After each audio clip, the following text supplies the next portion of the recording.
Hi, this is Saamiya Zulfiqar and you're watching Social Sciences. Now let's discuss about the philosophy of Karl Marx. Karl Marx was the revolutionary thinker.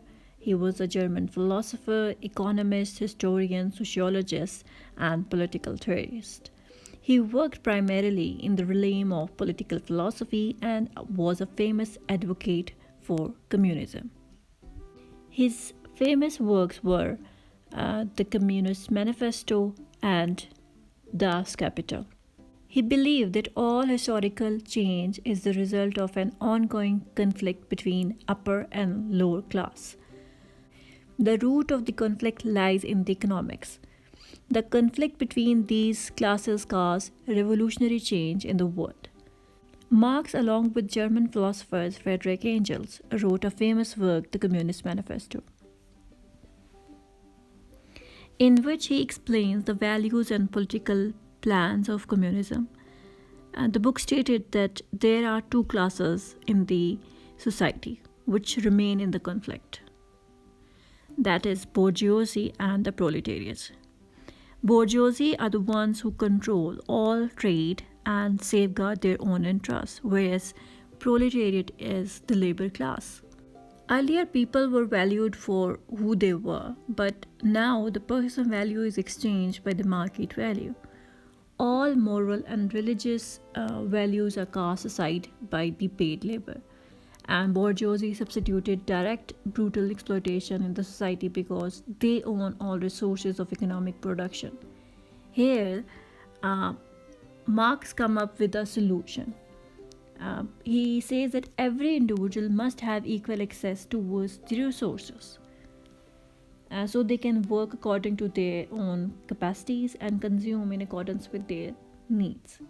This is the only way through which we can put full stop on the exploitation of poor class. The philosophy of change is largely inspired by the work of George Hegel. Hegel described reality as a process of continual change.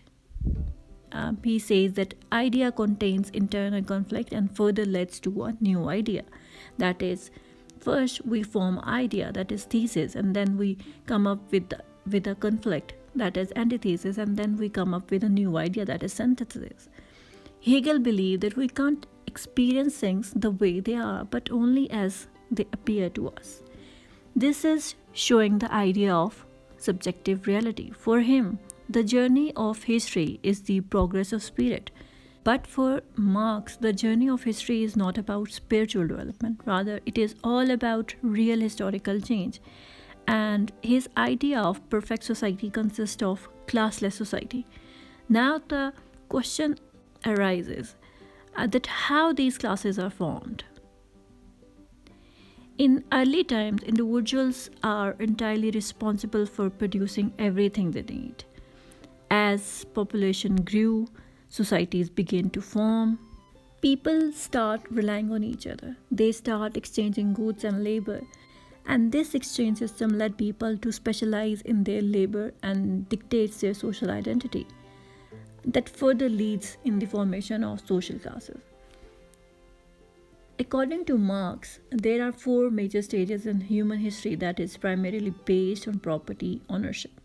That is common property, and number two is ancient communal and state system of ownership, and the third one is feudal or state system of property, and then we come up with the idea of modern capitalist production. The Communist Manifesto explained that if we study the system of property ownership, then we can easily understand social relations.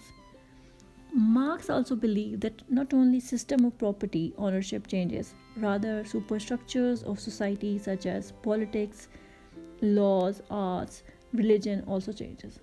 These changes help and safeguard the interests of the rich class. He also believed that religion also contribute in the miseries of the people because he considered religion as the opium for masses. To solve such problem, Marx demands not only end of religion but also demands total social and political change. Marx also criticized capitalist system because it's not only inherently financially unstable, but also increases the rate of poverty in the society, thus forming a revolutionary class. He also predicted that with technological advancement, the rate of unemployment will also increase. This situation will lead poor people to revolt against the bourgeoisie, and the world will be converted into a new classless world, which is known as utopian conflict-free society. Marx thinks that this perfect society would not require any kind of government. Only administration can take care of the whole system, and poor people can enjoy the real democracy. Marx stated that it's not easy for the proletariats to attain communism because opponents, especially bourgeoisie class, will oppose this idea by using political structures of the society. But in the end, struggle of the poor class will attain a level where everyone have equal access to not only economic resources but also have their say in political system as well. So this is all about the idea of Karl Marx and communism. So if you have any question related to it, you can comment in the section below. Thanks for watching. If you like this video, please like, share and subscribe to my channel.